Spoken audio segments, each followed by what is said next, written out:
Urban Explorer of Reddit. What was your I bet TattleTale story? I was exploring an abandoned mine shaft for the second day in a row. This was in a small, old Midwestern town that used to be booming from of the mining industry, but has long been abandoned. It was also a 10-minute walk from the nearest road.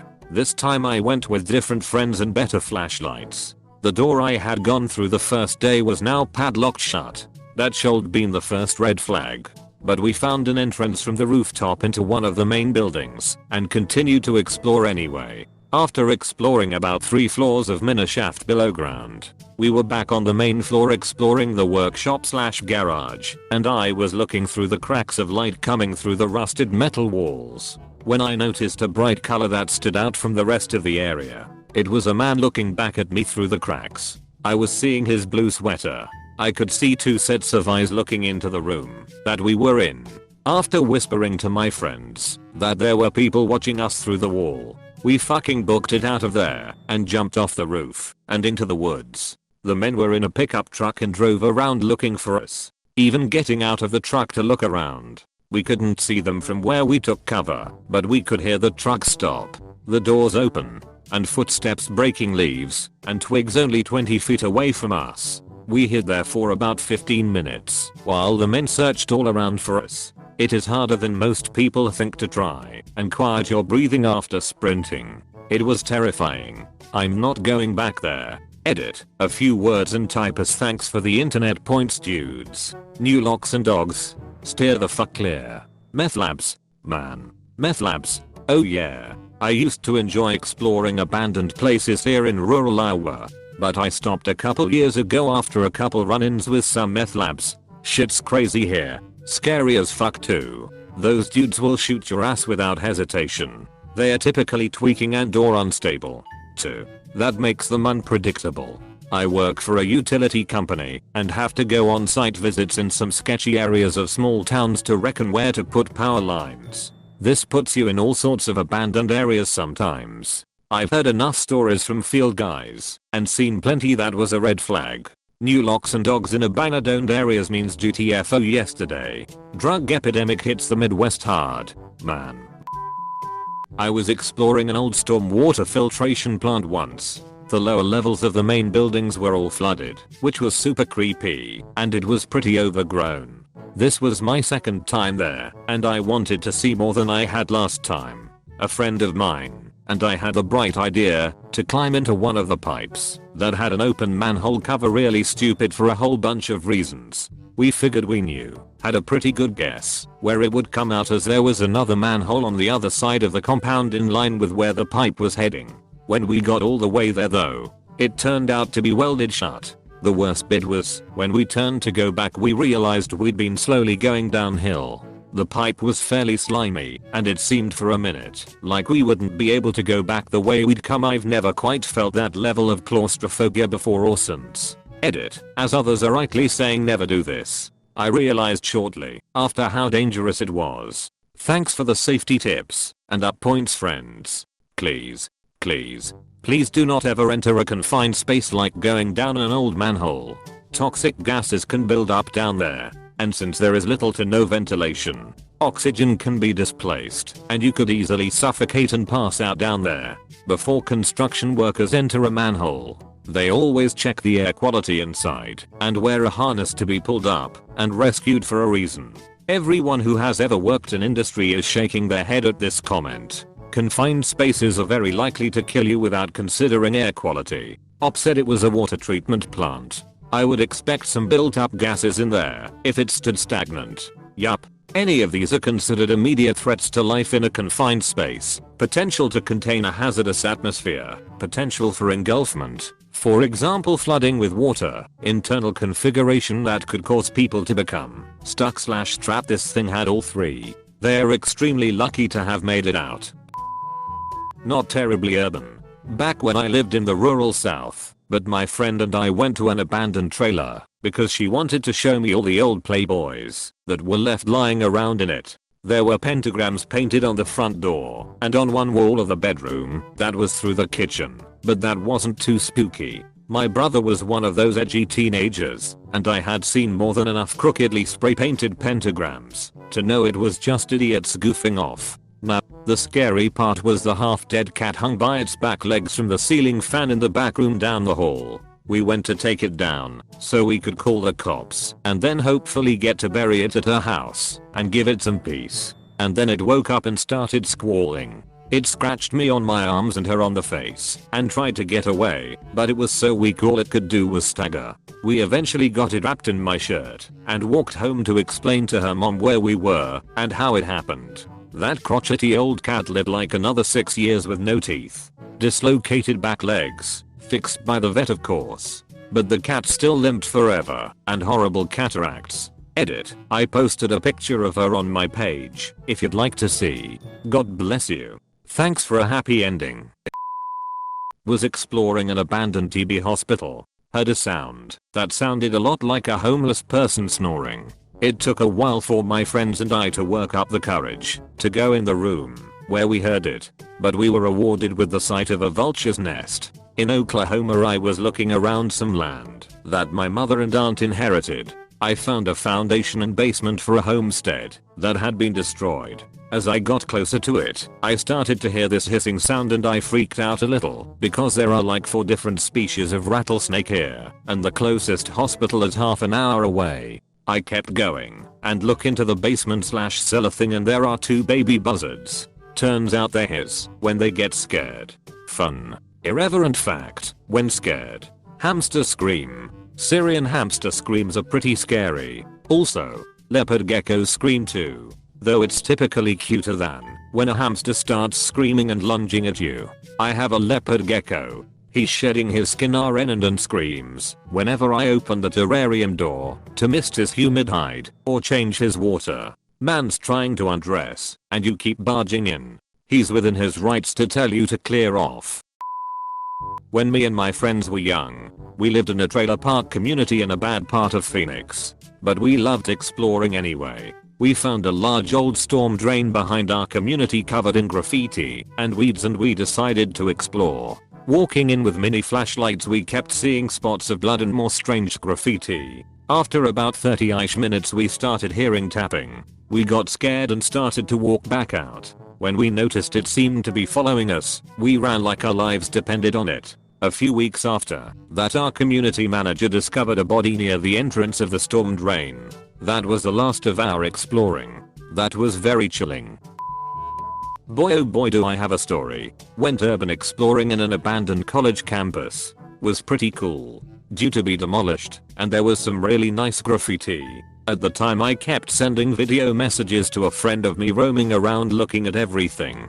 The way the area was set up was pretty much a singular building in this giant lot with nothing on it. Right in the middle, with it being open area about 100 meters either way. The building was 3 stories, and on the ground floor had an open area where there appeared to be an abandoned car. So I was messing around looking at this graffiti and the random junk everywhere, and recording videos for my friend. When I finally went to record the graffiti right next to the car, I started filming a video of the graffiti when, what do you know, the car turns on. I immediately throw my hands up and point towards the gate to gesture sorry, didn't realize someone was here. I'll be on my way. When the guy starts blaring on the horn and starts revving the engine. At this point I'm startled and decide to gun it down the driveway back to the gate, and what do you know, he starts speeding after me in the car whilst still blaring on the horn. Due to being startled and running, I apparently accidentally hit send to the video I took on my phone to my friend, while still captioning it 11:11 as I was running away. I have the video saved if anyone's curious. At this point I was right in the headlights with him right behind, so I turned off the driveway and ran over a pile of rocks. Falling down on my way down the other side of them, scratched my knee really badly. Glasses went flying off and got scratched up too. I get the glasses and sprint, more like hobble quickly, to the fence where there's some bush covering. The guy pulls up nearby and winds down the window, and you could smell the car from how far I was. It was putrid and the guy for sure looked like he was living out of the car. I have insane adrenaline going and sort of slink further away through the bushes, but can't get over the fence. I figured I could wait the guy out. I was there for around 20 minutes whilst he sat there with his car idling. By this point my friend was practically having a panic attack thinking I just got murdered, and my adrenaline was wearing off, and the pain from my leg was setting in, so I couldn't climb the fence and get away quickly without him noticing. My friend was messaging me like crazy asking if I was okay, and she ended up driving to the place to rescue me. She pulled up a bit up the street and the guy drove up towards there, which gave me the chance to climb the fence. She rushed down to where I had said I was, picked me up, and we drove off. Never have I been so scared in my life, and have never appreciated someone more. Would you mind sharing the video if you're comfortable with it? Edit. Fuck, that's creepy.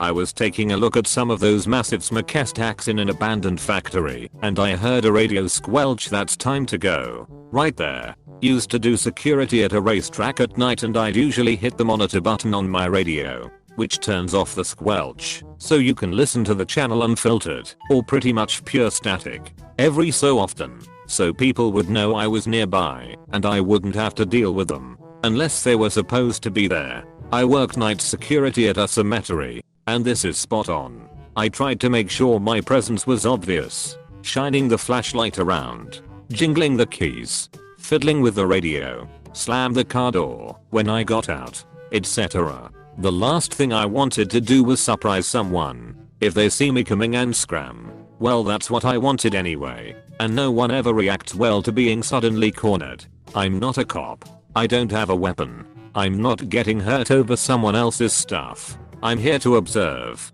report, and politely enforce the rules. Edit. To address why a cemetery needs security. 1. It was government owned and considered a secured facility. Not gonna unpack that one anymore, as it would make it very easy to figure out exactly where, and I'm not darksing myself like that for imaginary internet points. 2. This was a large working cemetery with multiple burials a day. Lots of high value equipment on site. Mowers, lawn and landscaping equipment, tractors, excavators, vehicles, etc. There had been thefts in the past.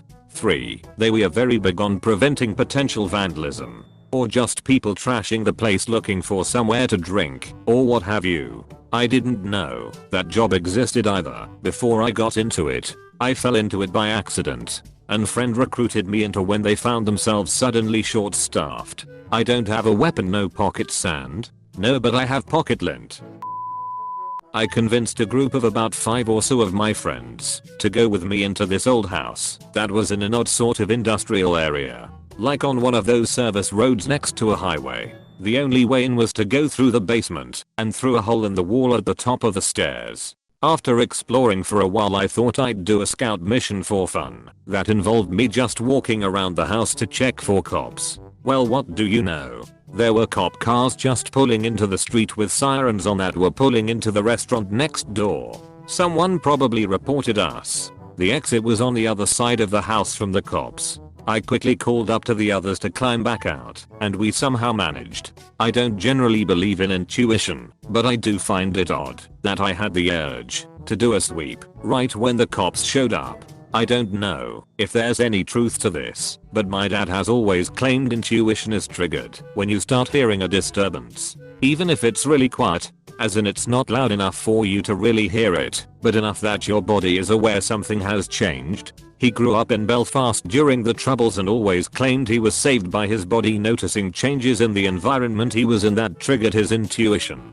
Could very well be bullshit though. Sometimes small noises or changes we don't notice still trigger things in our brains. This has happened to me several times with sirens in the city, like getting an uneasy feeling or looking around because my gut says to, and then hearing the sirens maybe 10-20 seconds later. Or sometimes at sites in a security guard, it'll become more alert because my gut, and then detect people a few moments later. Sometimes it doesn't work, but sometimes it does.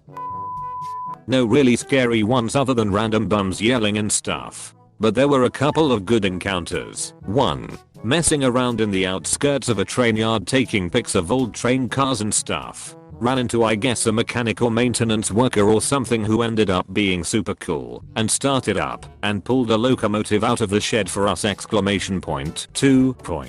In an old, abandoned mining site somewhere I came around the side of a big machine thing and ran into a homeless dude living in a tent. He also turned out to be cool. We gave him some of our food and sat around for a while talking. Yeah, I wish my run-ins were like this, Mayo.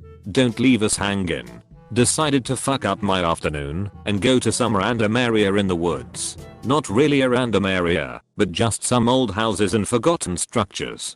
Keep in mind I never really looked over the whole place. I've been there before but never explored it much. When I got there, by walking there was a pit and I saw dogs down there. Some were walking, some were chained. Can't really tell who owned them, but they were at least 10 to 15 down that pit. Whoever has this pit must really not like his dogs. Skinny and they looked depressed. I couldn't move on but did anyways. I slipped through the door and went into a housing apartment thing. I don't know what to call it, but it was only one floor and just a kitchen and some rooms. It looked like a fucking fire had happened in there. Smelled like shit and piss. I can smell acidic stuff too. That being said, you can see the room off to the left and oh fuck, I fucked up. A body bag like figure just sleeping there. I can't tell if it's a body bag, but it's weirdly in the figure of one. Never came across this bullshit beforehand, so I slipped back out of the door, legs trembling and GTFO. Dog staring and then for some god fucking reason start barking. I never ran like I ever did that day. I never went back and still won't. The funny thing is someone bought that land and built a car repair business there. In the middle of the woods. Like if that ain't fucking suspicious, I don't know what is. Gladly I moved like 3 times after that, and far from that thing. I might leave a few details out, but I don't bother, because fuck that place and good night. Dogs means drugs usually. If you are new to TattleTale TV, please subscribe. We have new videos every day. Stay tuned for more coming up next.